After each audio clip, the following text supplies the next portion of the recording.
Do you also want to travel with your dog and to the place like Spiti or Manali? Do you think it is impossible? But let me tell you, it's not.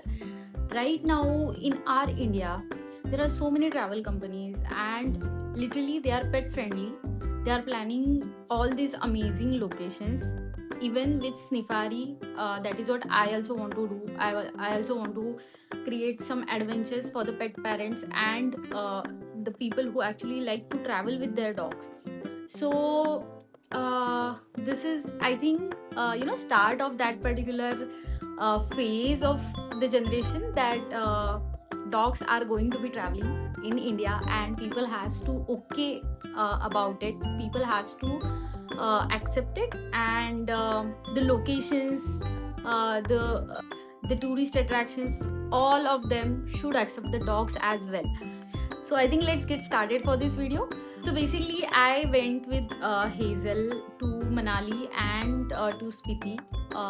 Both time it was with same company name called Forget Away, and they are perfect. If you are planning anything in North India, they are perfect for you. You can definitely plan. Like I give you the guarantee that your experience will be like completely pet friendly.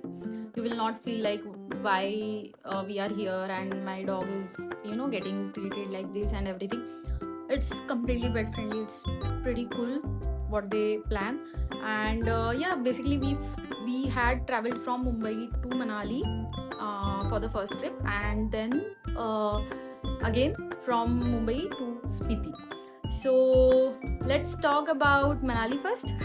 So today we are just going to talk about train journey while we were going to the while we were going to Manali. So the topics which we are going to discuss are pretty big.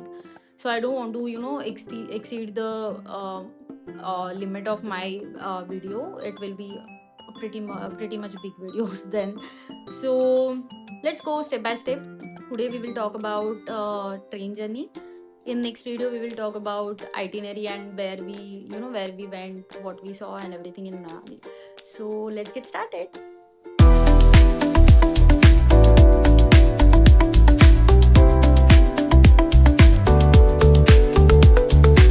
So let's start with Manali. If you know, Manali is like 12 to 14 hours away from Delhi by road.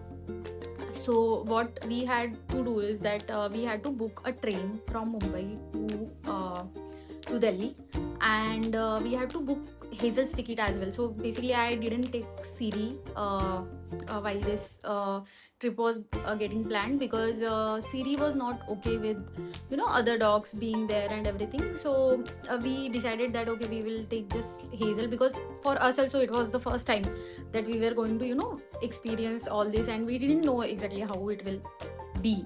So what we did is we planned for Hazel. We had to first thing that we had to do her all the checkups, all the vaccinations and everything. It has to be up to date. Then we have to also get a travel to fit.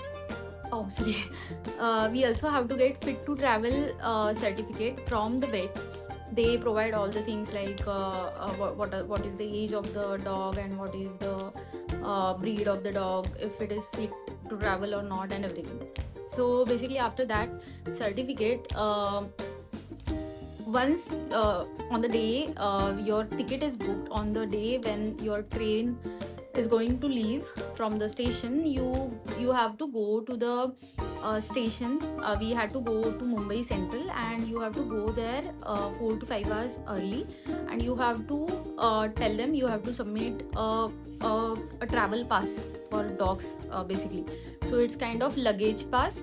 Our dogs are still getting treated as luggage, let me tell you that.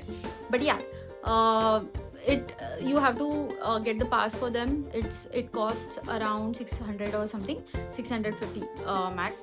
And then you have to get that pass. You have to tell them that okay, my dog is there with me, and can you allot me a coupe. So coupe is something that it will only have 2 seats, And let me tell you that also that dogs are allowed only in first class. You cannot travel with dogs in second class, third class, whatever it is.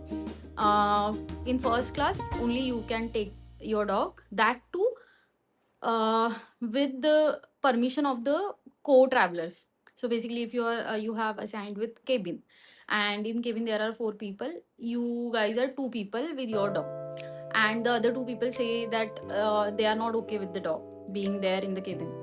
So eventually they will they will ask you to leave the dog uh, at the station or something like that, or maybe they will ask you to cancel your plan.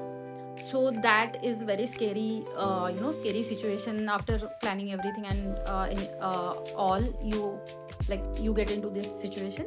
So better that you go and you tell them that okay, we need coupe since we are traveling with our dog. If you are 2 people, coupe is okay for you. It will be little private as well since it is only you guys and your dog. And if you are traveling like 4 people or something, then cabin is also okay. You can just tell them that okay, 4 people are there, and it's our means basically your as per your PNR they get to know how many people are traveling on this particular PNR. So yeah, this is about train ticket booking. Once you get that pass, you will have to get your pet on the walk. You have to take them on a walk and let them relieve themselves. I will tell you that in the station, around the station, there is a lot of distractions, and there is a lot of sound. There is a lot of horns. There is a lot of crowd there, so your dog may get overwhelmed. So make sure that you have at least a tag attached to your dog, to the collar or something. And what I did is that I put martingale collar on Hazel's neck, and we use harness for her to walk her. So basically, even if she gets out of that harness, martingale collar will be always there on her neck, and we attach a tag to that collar. So it's always better to take precautions, because trust me, it gets very very very overwhelming for the dogs.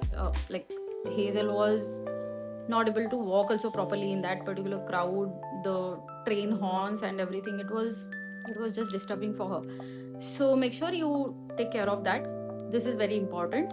And once your dog is walked properly, and they already gets so much overwhelmed that once you get like once you board the train, they sleep most of the times. Like they take some time to to settle down and everything, but then they sleep most of the time. Hazel used to sleep only. So about the bedding, the IRCTC, they actually provide you with bed sheets and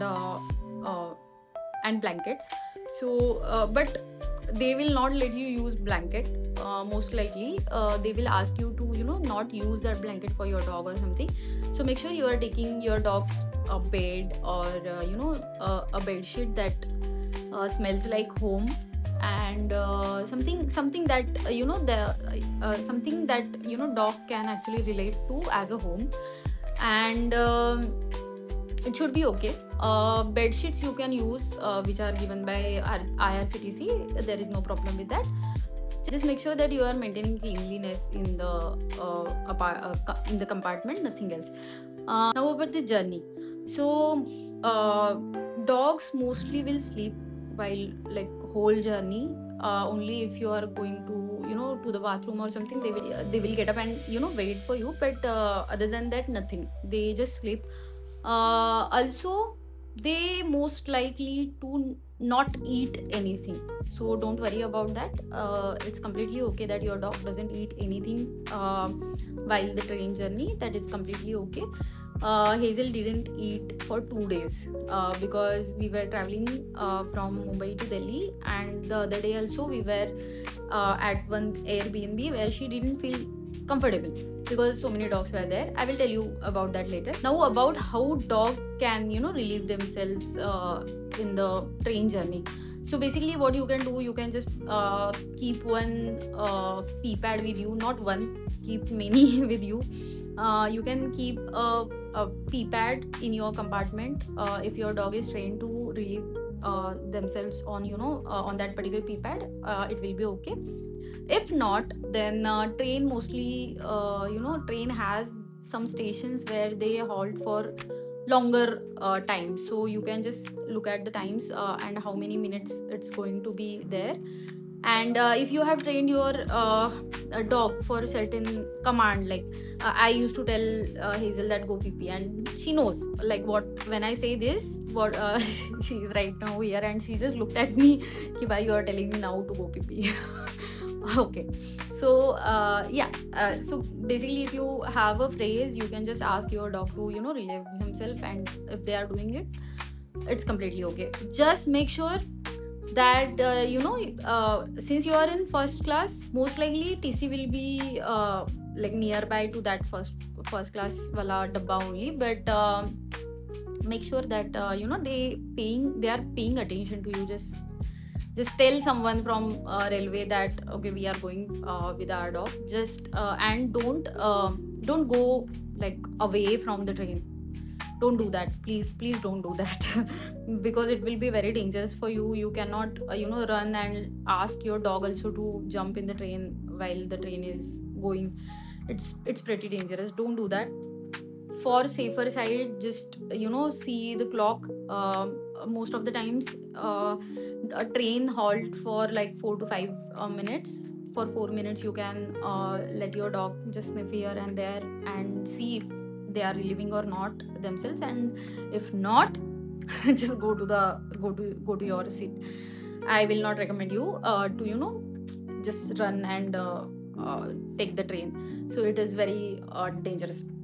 So apart from that, for journey, nothing as such. There is no much hassle for anything. You can get your food for dog. You get your food from IRCTC as well. You can also order from Zomato. We had ordered from Zomato 2 times in our whole journey, and breakfast is pretty good in IRCTC, and especially in first class. So it is very good. You can definitely opt for that. Apart from that, when you are also getting down to the station, just make sure you are paying your attention to your dog. Again, since it is a station, and all the people will be getting out, it will be pretty crowd. It will be pretty noisy and crowdy. So just make sure that you are paying attention to your dog, if he is okay, if he is not okay, and maybe you can wait for some time, let people go, and then you can go ahead. Okay, so yeah, I think this is pretty much about the journey. If you have any questions about ticket booking or anything, let me know in the comments. I will share whole process with you. Also, IRCTC has enabled one option now. Means while booking the ticket itself, you can book a ticket for your dog as well. But booking ticket online will not it will not let you just go and sit in the train with your dog. Again, you will have to go to the authorities and will have to take the pass. So I don't understand like why then to enable this option itself. But yeah, it's pretty good. Like they are starting with it, so I think it's pretty good. At least they started. Let's hope that they will come up with some other idea as well, and they will give our dogs a place like a family member. I hope so. So yeah, this is it about journey, and we will make video about Manali, whole itinerary, and how and where we actually went and everything. I will explain it in another video, because this will be like very big video then. So yeah, I think that's it. So see you in another video, and stay tuned.